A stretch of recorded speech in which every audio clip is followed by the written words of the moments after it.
교사님들과 함께 이 아침을 할 수 있는 것이 얼마나 저에게 큰 감사인지 모릅니다. 특별히 필리핀에서 새벽을 깨우시는 여러분들을 뵈면서 저는 참 감사했습니다. 예. 오늘 제가 여러분과 함께 나누려고 하는 말씀을 생각을 하면서 사실은 지난주 며칠 전에 한국의료선교회에서 저에게 부탁했던 제목이 선교사 은퇴 후의 삶 어떻게 진행되는가에 대해서 발표를 해달라고 하는 그런 부탁을 받았습니다. 한국의 의료선교회 총회를 하는데 이런 부탁을 받을 때 제가 다시 한번 생각을 해보게 되는 그런 계기가 됐습니다. 2019년 한국 선교사들은 28,039명으로 전 세계 171개국에 나가서 사역을 하고 있습니다. 그런데 20대와 30대 선교사 합보다도 60대 이상의 선교사들이 숫자가 더 많다고 하는 것입니다.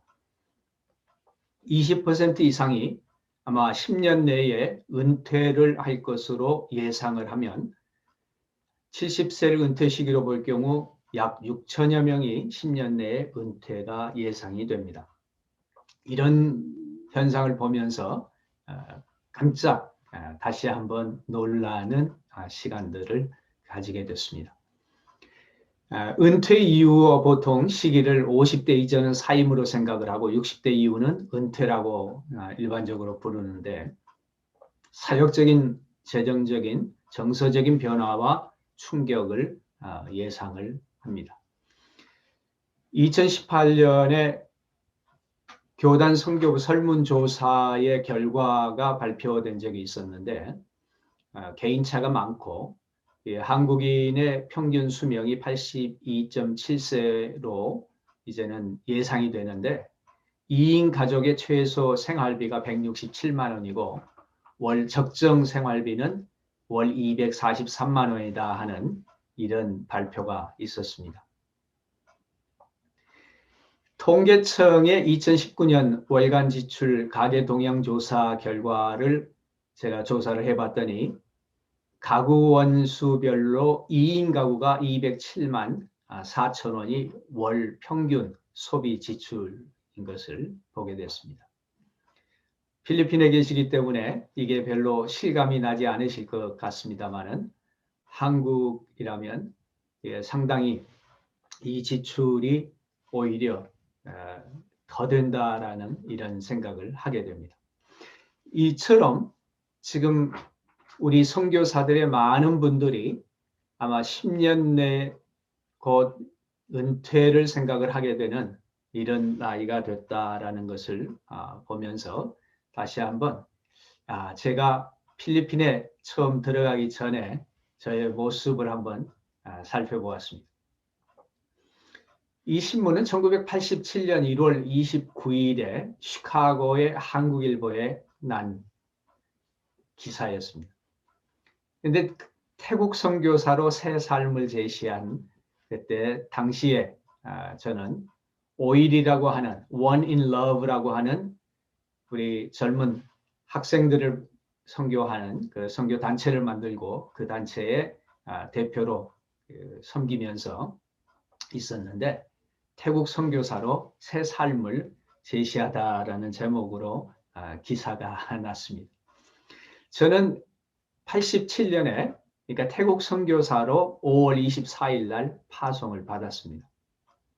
5월 14일에 목사 안수를 받고 그리고 5월 24일에 태국으로 선교사로 파송을 받았지만 결국은 필리핀으로 가게 됐습니다. 태국 선교사로 Arise and Shine, 일어나 빛을 발하라 라고 하는 이 사명을 가지고 선교사로 태국을 가기를 원했지만 태국은 가지 못하고 결국 필리핀의 마닐라 공항에 도착했습니다. 이것은 87년에 파송을 받고 바로 가지를 못하고 이건 이 나라 저 나라 참 많은 나라들 다니고 사역을 하라고 해서 선교부에서 보내가지고 일본에 가서 사역을 마치고 그리고 필리핀으로 들어올 때의 사진입니다. 그래서 필리핀에 저는 PMA라고 하는 필리핀 미션스 어소시에이션에 초청을 받아서 선교사로 들어오게 됐기 때문에 제가 공항에서 닥터 캐스틸리오, 당시의 PMA 대표이신 닥터 캐스틸리오를 만나기 위해서 저는 누군지 만난 적이 없기 때문에 제가 우산에다가 이렇게 써가지고 그분을 찾고 있었던 것이 바로 사진에 찍혔습니다. 이렇게 해서 필리핀에 참 도착을 했지만 결국은 도착할 때 공항에 나온 분이 안 계셨고 3시간 반 만에 저는 필리핀 사람을 만나게 됐고 그리고 만달루용에 있는 게스트하우스로 보내졌습니다. 참 필리핀 도착하자마자 아무도 나온 사람이 없는, 물론 그 전에 필리핀을 방문한 적은 있지만 제가 선교사로서 도착한 날은 아무도 저를 반기는 것이 없었습니다. 이렇게 도착한 이 필리핀에서 사역을 시작을 하고 첫날 하나님께서는 저를 통해서 한 영혼을 잃어버린 영혼을 만나게 하셨고 예수님을 전했을 때 엉엉 울면서 예수님을 영접하는 일이 있었습니다. 바로 그 사건을 통해서 저는 하나님께서 저를 분명히 필리핀으로 보내신다라고 하는 더 확신을 가지게 되었습니다. 필리핀에서 제 가정에는 셋째 우리 디모데를 하나님께서 주셔서 저희 필리핀 항상 출생지 이렇게 패스포트를 보면은 저희 디모데는 필리핀이라고 써져 있습니다.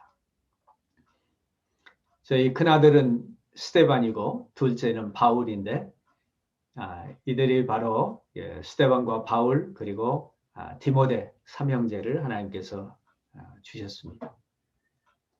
가장 최근의 사진입니다. 이제는 둘은 결혼을 했고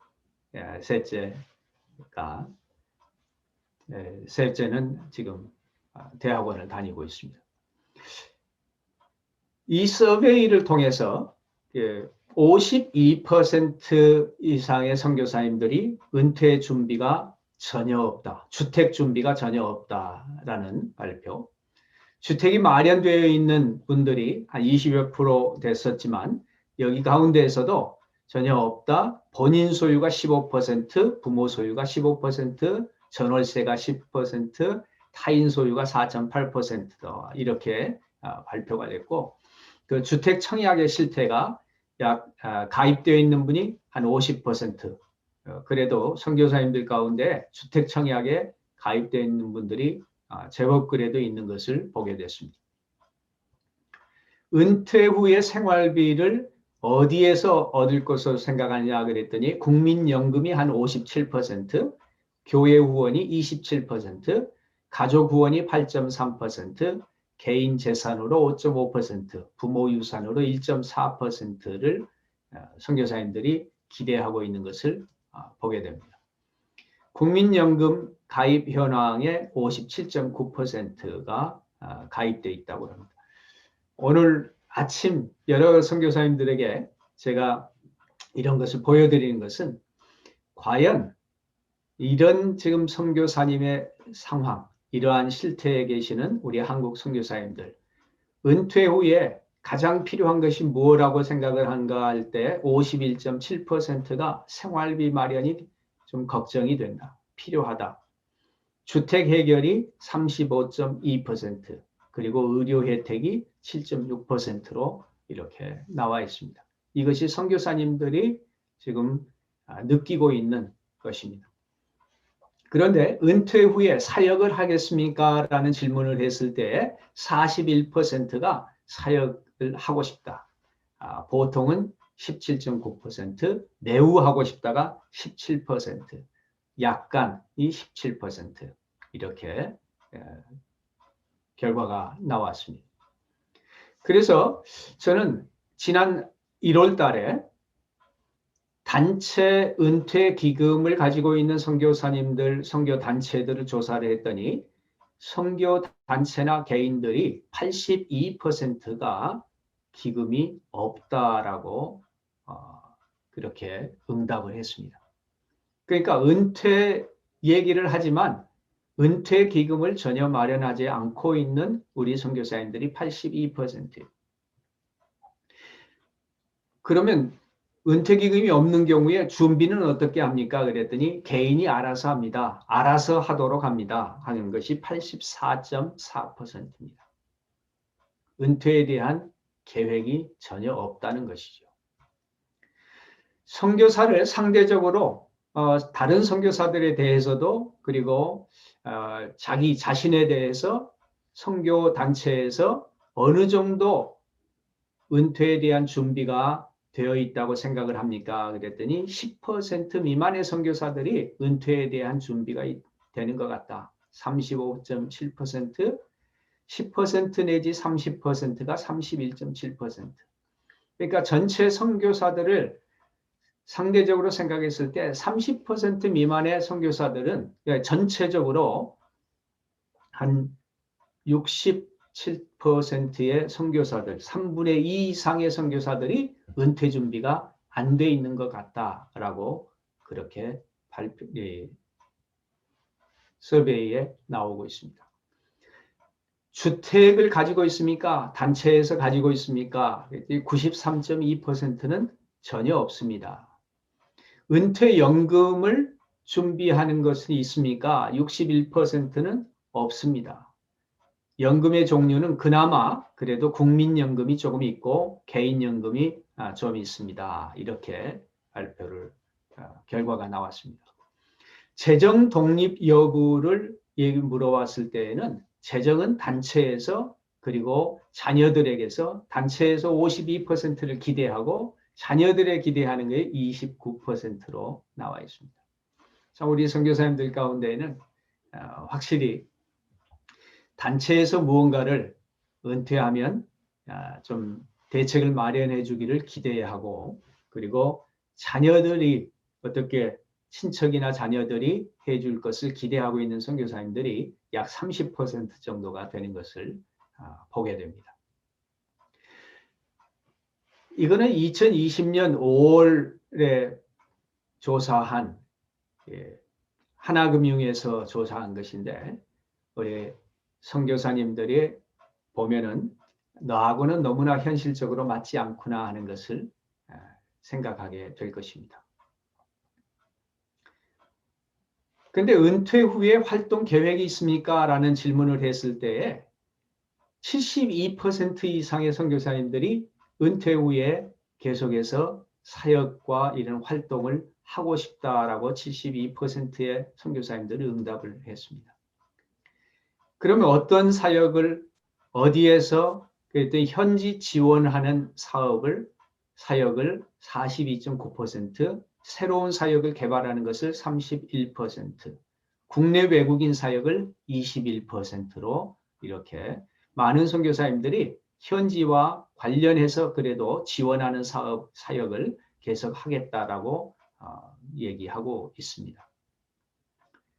자, 이렇게까지 선교사님들은 지금 은퇴의 보장도 없고 그러면서 또 사역을 하기를 원하는 우리의 선교사님들이 이렇게 계시는데 그렇다면 과연 우리의 지금 성경이 오늘 아침에 봉독한 이 성경 말씀을 통해서 저는 다시 한번 우리의 자신, 우리의 상황을 살펴보기를 원했습니다. 이는 우리 복음이 너희에게 말로만 이른 것이 아니라 또한 능력과 성령과 큰 확신으로 된 것이다. 여러분과 저는 선교사로 우리의 삶을 드렸습니다. 젊어서 나온 선교사님들도 계시고 또 조금 나이가 들어서 나오신 선교사님들도 계십니다. 그러나 우리가 이제 머지않아서 우리의 삶을 마치게 된다고 할 때, 과연 우리가 은퇴를 하고 또 주님 앞에 나아가는 그날 오기 전까지 내가 그렇게 보냈던 선교지의 사람들에게, 그리고 내가 사역하고 있던 그 동역자들에게 과연 어떻게 나는 보여지고 있는가? 너희 가운데서 너희를 위하여 어떤 사람이 된 것은 너희가 아는 바와 같으니라. 정말 내 삶을 주위에서 보았던 내 동역자, 나와 함께 많은 시간을 보내고 함께 기도하고 지냈던 그분들이 과연 나를 어떻게 생각을 하는가? 다시 한번 생각해 보는 이 시간이 되었으면 좋겠습니다. 말로 임한 복음이 있습니다. 너희에게 말로만 이른 것이 아니라 분명히 말로도 임했습니다. 그렇지만 능력과 성령과 큰 확신으로 임한 복음을 말해주고 있습니다. 그 증거는 바로 여러분들 가운데에 여러분들을 위해서 내가 어떤 사람이 된 것을 여러분들이 아시지 않습니까? 라는 그러한 바울의 고백처럼 우리의 삶이 바로 그런 고백이 되어야 할 것입니다. 데살로니가 전서 1장에는 바로 복음을 받은 사람들이 변화한 모습을 이렇게 표현해 주고 있습니다. 1장 3절은 믿음의 역사와 사랑의 수고와 소망의 인내를 잘 안다라고 말합니다. 데살로니가 사람들이 복음을 받고 믿음의 역사가 있고 사랑의 수고가 있고 소망의 인내가 가득한 사람으로 변했다고 하는 것을 바울은 얘기하고 있습니다. 믿음의 역사를 6절에서는 그는 성령의 기쁨으로 말씀을 받았다. 우리와 주를 본받은 자가 됨이라라고 말하고 있고, 사랑의 수고를 7절에는 모든 믿는 자의 본이 된다라고 표현하고 있습니다. 소망의 인내를 8절에서 믿음의 소문이 각처에 퍼지는 삶을 살았다고 말합니다. 믿음의 역사가 9절에 보니까 우상을 버리고 하나님께로 돌아와서 라고 하는 놀라운 역사의 그런 기적 같은 일이 일어난 것을 보여주고 있고, 사랑의 수고를 9절에서는 살아계시고 참되신 하나님을 섬기는 것으로 변했다는 것을 말해주고 있습니다. 소망의 인내는 10절에 그의 아들이 하늘로부터 강림하심을 기다린다고 얘기하고 있습니다. 바로 이 믿음의 역사, 사랑의 수고, 소망의 인내가 결과적으로 복음을 받아들인 데살로니가 전서의 데살로니가 그 사람들의 변화라면, 믿음의 역사는 복받는 사람이 되고 본받는 사람이 되고 바로 바울과 주 예수 그리스도를 본받는 사람이 되면서 그는 우상으로부터 하나님께로 돌아서는 결단을 내리게 됩니다. 이것이 바로 놀라운 일이고 이것이 기적인 것이죠. 믿음이 일으키는 놀라운 기적입니다. 그런데 사랑의 수고는 바로 이제 본을 받았던 사람이 다른 사람의 본을 보이는 사람으로 변화하는 것이죠. 살아계시고 참되신 하나님을 섬기는 사람은 사랑의 수고를 아끼지 않아서 이웃을 섬기기에 본을 보이는 삶을 살게 됩니다. 소망의 인내를 가진 사람이라고 하는 것은 이제는 본을 받던 사람이 본을 보이는 삶을 살게 되고, 그리고 그 보이는 삶은 자연스럽게 소문이 나는 사람이 된다는 것을 말해주고 있습니다.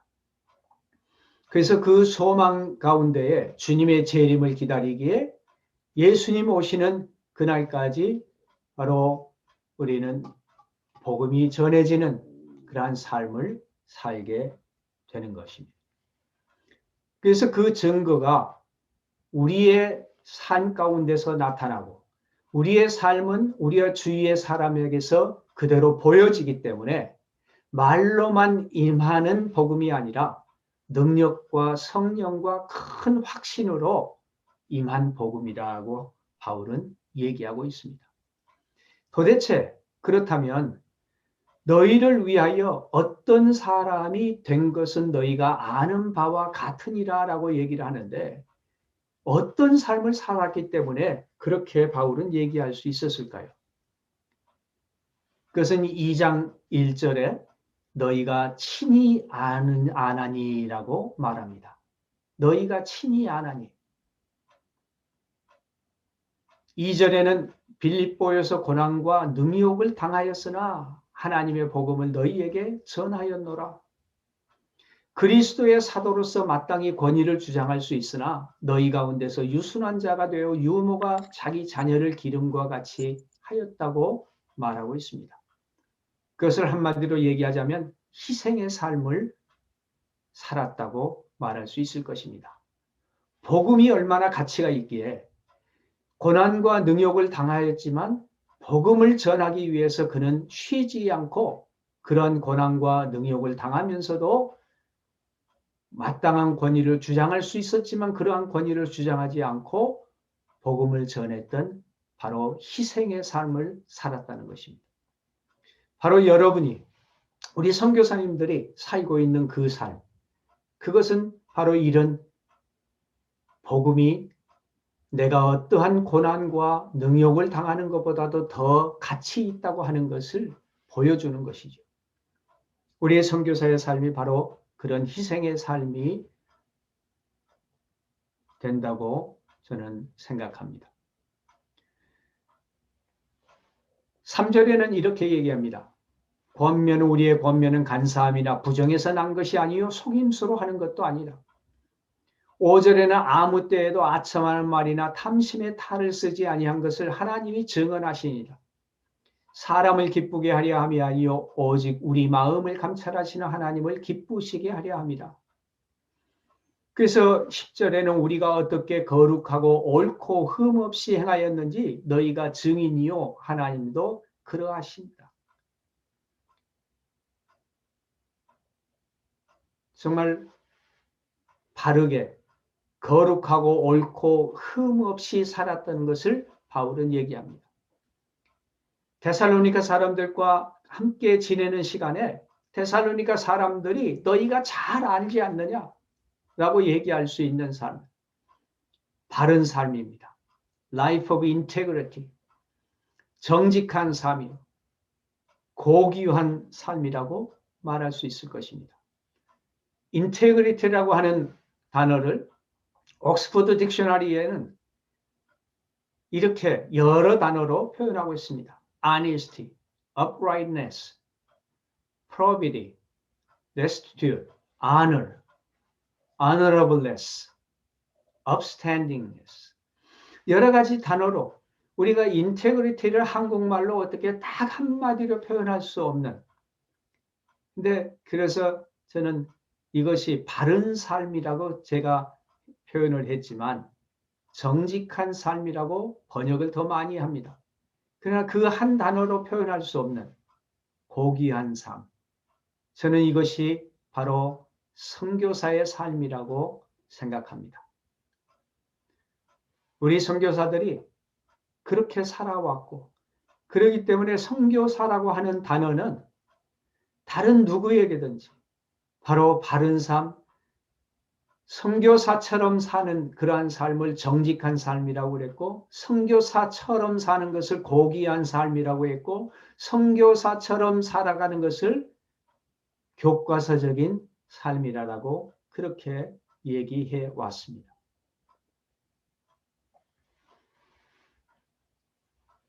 유모가 자기 자녀를 기름같이 8절에는 우리가 이같이 너희를 사모하여 하나님의 복음뿐 아니라 우리의 목숨까지도 너희에게 주기를 즐겨함은 너희가 우리의 사랑하는 자 됨이라. 11절에 우리가 너희 각 사람에게 아버지가 자기 자녀에게 하듯 권면하고 위로하고 경계하노니 라면서 바울은 유모처럼 그리고 아버지처럼 사랑을 표현했습니다. 바로 사랑의 삶을 살았다는 것입니다. 바울은 희생의 삶을 살았습니다. 바른 삶을 살았습니다. 사랑의 삶을 살았습니다. Life of sacrifice, life of integrity, life of love 라고 얘기할 수 있는 그런 삶을 무엇이 도대체 그렇게 살게 했습니까? 바울은 2장 4절에 오직 하나님께 옳게 여기심을 입어 복음을 위탁받았으니 라고 말합니다. 우리가 이와 같이 말함은 사람을 기쁘게 하려 함이 아니요 오직 우리 마음을 감찰하시는 하나님을 기쁘시게 하려 함이라. 무엇이 바울로 하여금 희생의 삶, 바른 삶, 사랑의 삶을 살게 했느냐 하면 소명의 확신이었습니다. 하나님께 옳게 여기심을 입어 복음을 위탁받았다는 것이죠. 하나님께.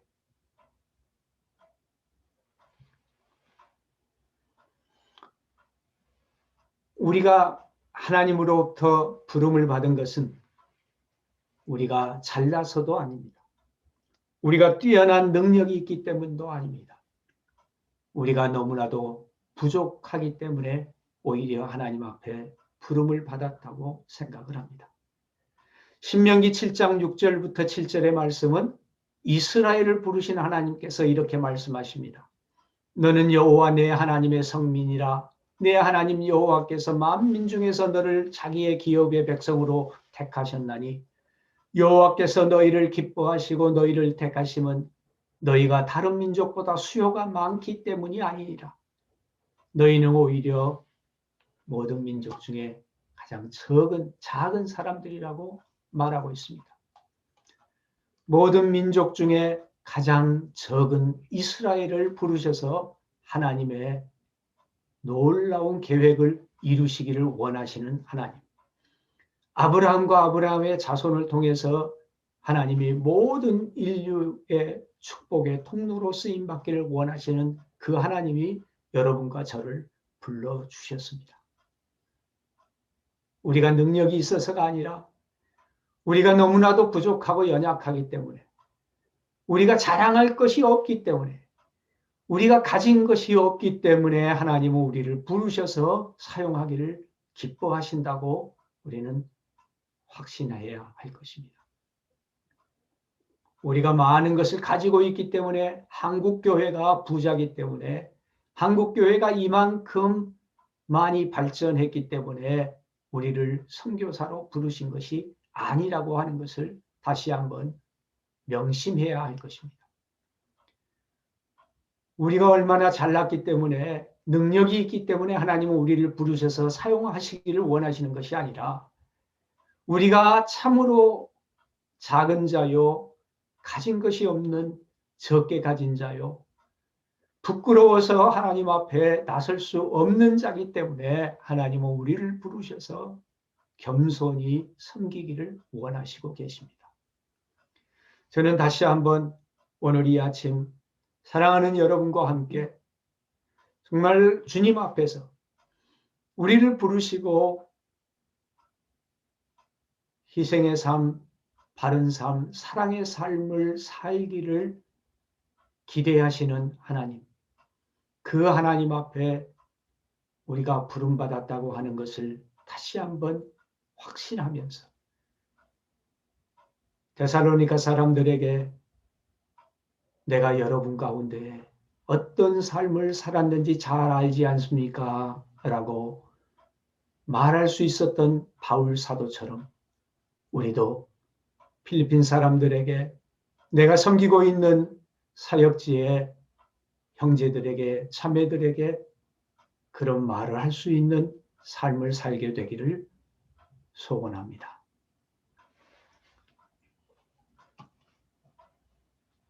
함께 기도하겠습니다.